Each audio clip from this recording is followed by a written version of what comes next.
Di mana Allah? Allah ada di mana? Apakah mungkin seseorang dapat melihat Allah Ta'ala di dunia ini, baik orang mukmin atau kafir, atau hal itu mungkin bagi orang mukmin saja?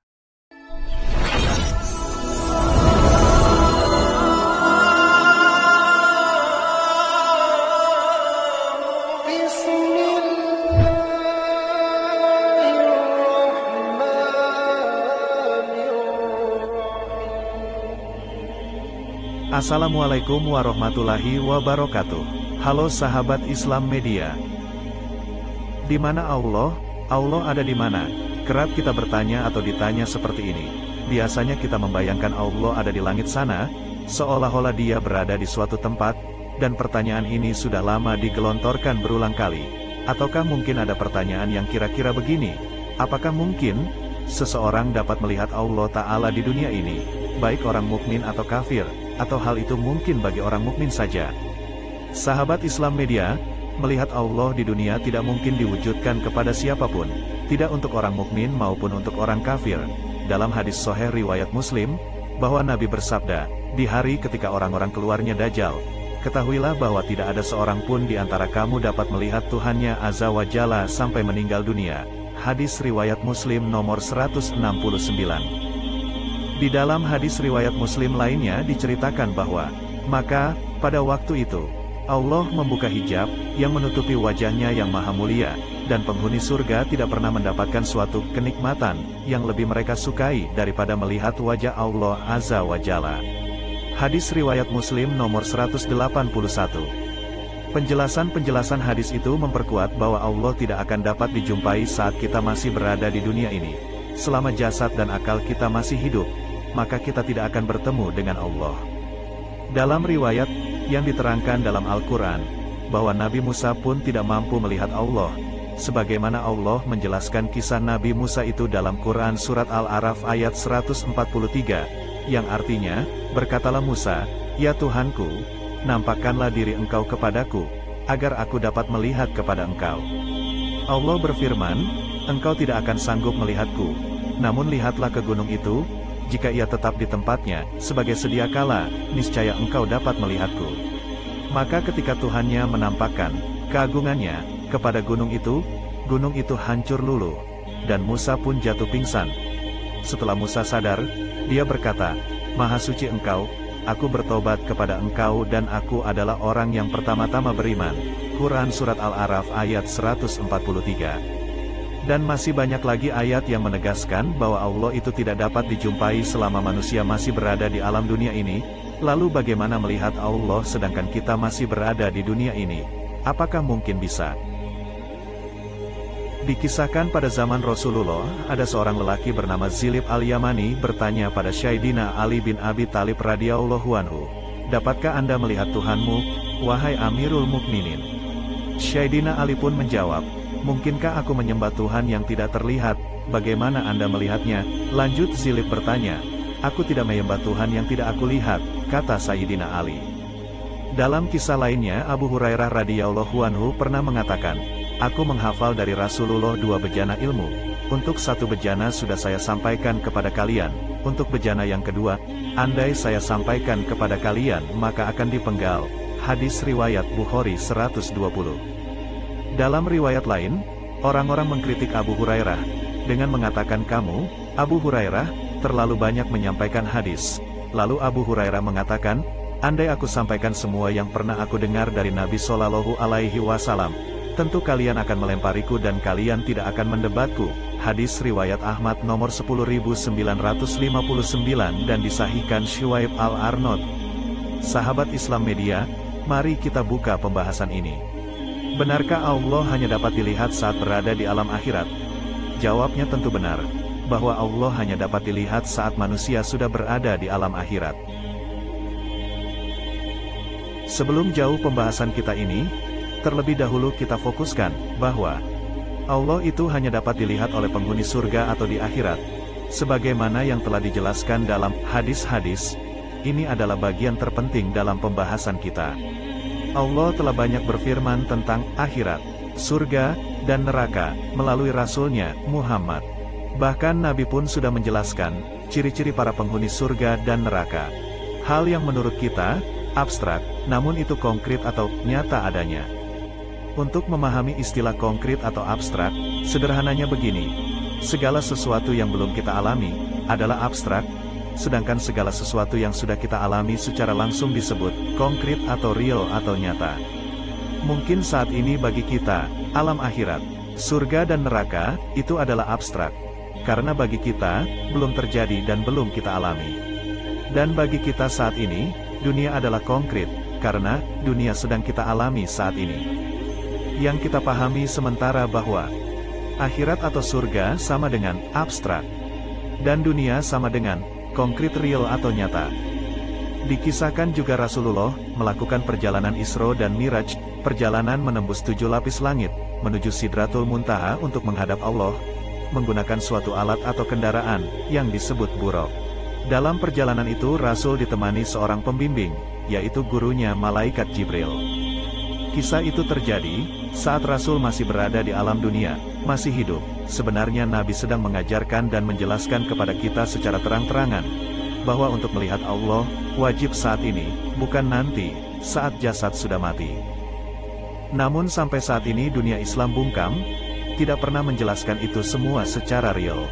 Contoh tentang Nabi hanya dijadikan kisah di atas mimbar-mimbar, dibanggakan. Namun tidak jarang kisah itu belum pernah dialami.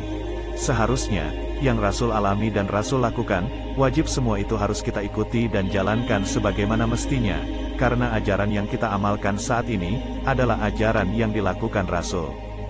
Pertanyaannya, mengapa saat ini kita tidak meniru apa yang pernah Rasul lakukan? Apakah ada yang salah dengan ajaran Rasul itu?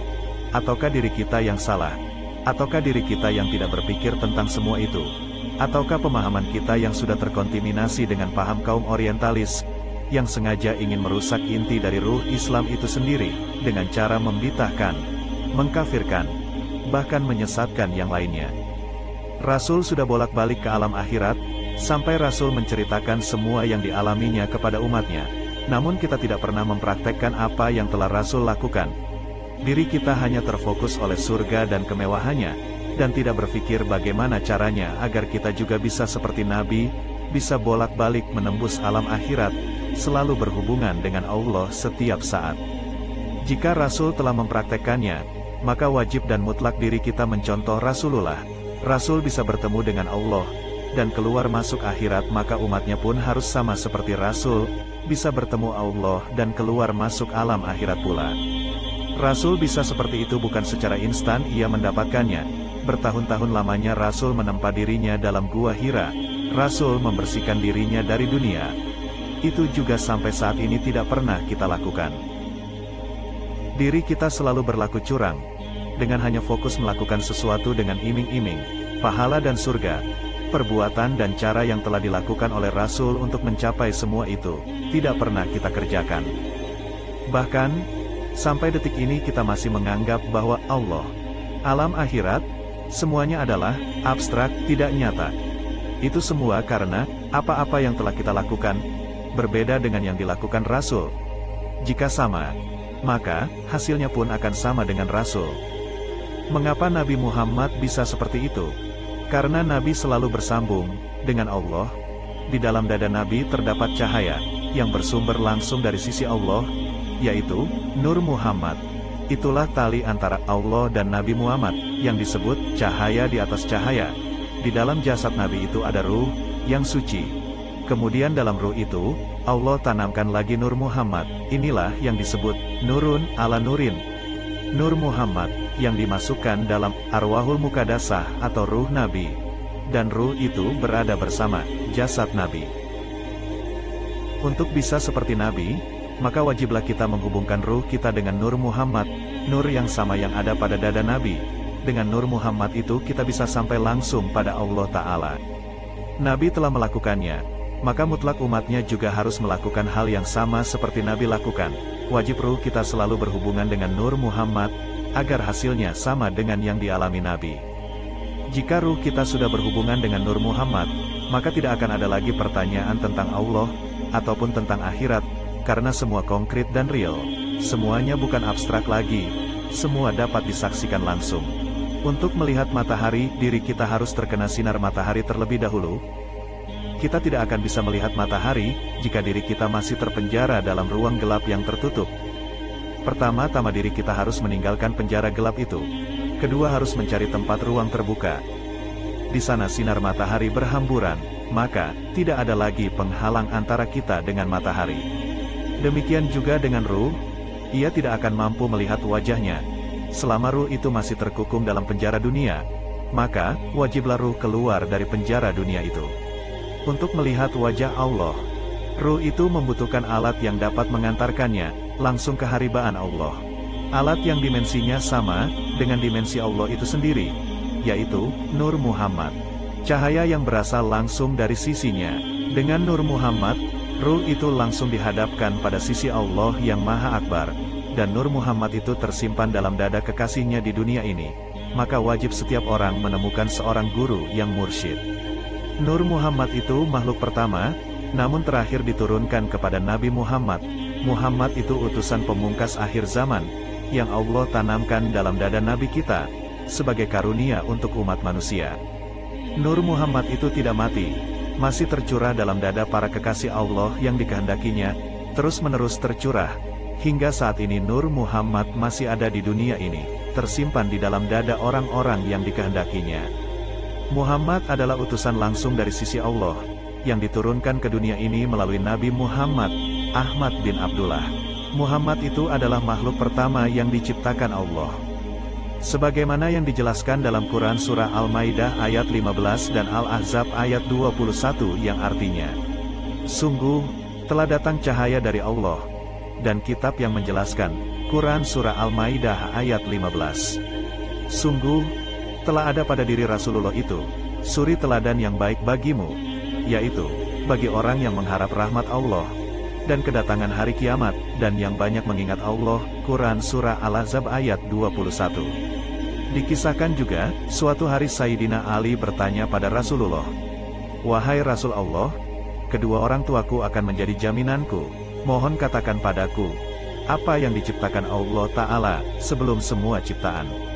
Beliau menjawab, "Sesungguhnya, sebelum Rabbmu menciptakan lainnya, Dia menciptakan dari nurnya, nur nabimu."